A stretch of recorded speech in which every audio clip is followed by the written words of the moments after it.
Halo semuanya, saya Yolanda dari kelas 10-4 akan menjelaskan mengenai konsep-konsep geografis. Apa itu konsep geografi?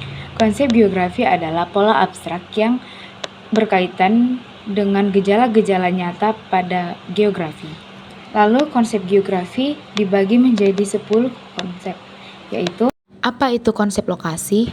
konsep lokasi ialah konsep yang mengacu pada kedudukan suatu objek di permukaan bumi. Konsep lokasi terbagi menjadi dua, yaitu lokasi absolut dan lokasi relatif oleh letak geografis.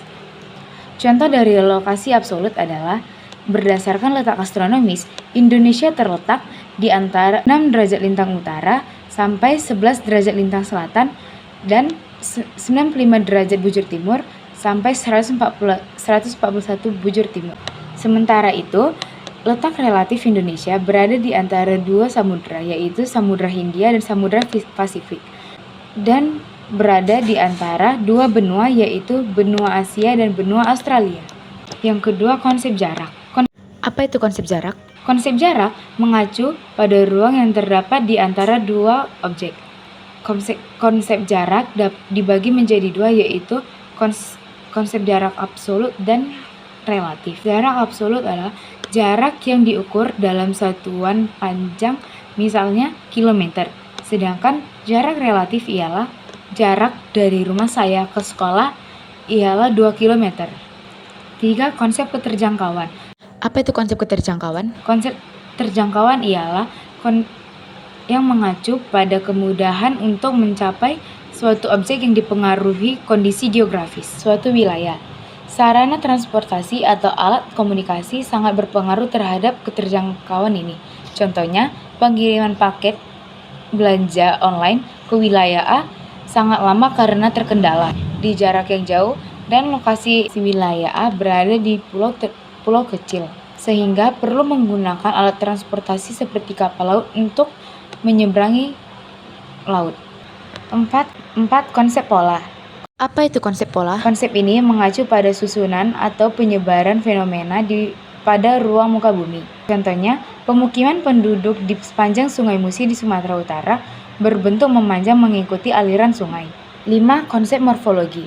Apa itu konsep morfologi? Konsep morfologi menjelaskan tentang bentuk-bentuk muka bumi akibat proses alam atau tindakan manusia. Konsep ini memudahkan untuk mengetahui potensi suatu lahan, contohnya seperti wilayah utara Pulau Jawa berupa pesisir pantai. Yang keenam ialah konsep aglomerasi.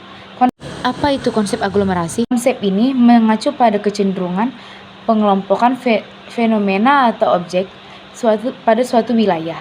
Contohnya seperti Pulau Bintan, Kepulauan Riau menjadi kawasan pusat kegiatan industri. Yang ketujuh, konsep interaksi dan interdependensi. Apa itu konsep interaksi dan interdependensi? Konsep ini berkaitan dengan hubungan timbal balik atau saling ketergantungan antar wilayah. Contohnya, wilayah desa memenuhi kebutuhan pangan di kota. Adapun wilayah kota memberikan perkembangan ekonomi dan teknologi bagi desa. Yang kedelapan ialah konsep nilai kegunaan. Konsep ini mengacu pada kelebihan yang dimiliki suatu tempat atau wilayah tertentu dan memiliki nilai kegunaan yang berbeda berdasarkan fungsinya. Contohnya Raja Ampat, yang menjadi tujuan wisatawan asing dan lokal karena memiliki keindahan bahari. Yang kesembilan yaitu konsep keterkaitan antar ruang. Apa itu konsep nilai kegunaan? Konsep ini menunjukkan tingkat hubungan antar wilayah. Hal ini dapat mendorong terjadinya hubungan sebab akibat. Contohnya, asap kebakaran hutan di Riau berdampak ke seluruh wilayah di sekitarnya, hingga ke negara Singapura. Lalu yang terakhir ada konsep diferensi area. Apa itu konsep diferensiasi area? Konsep geografis ini mengacu pada keunikan atau karakteristik yang khas dari suatu wilayah. Contohnya, penduduk di daerah pantai umumnya berprofesi sebagai nelayan.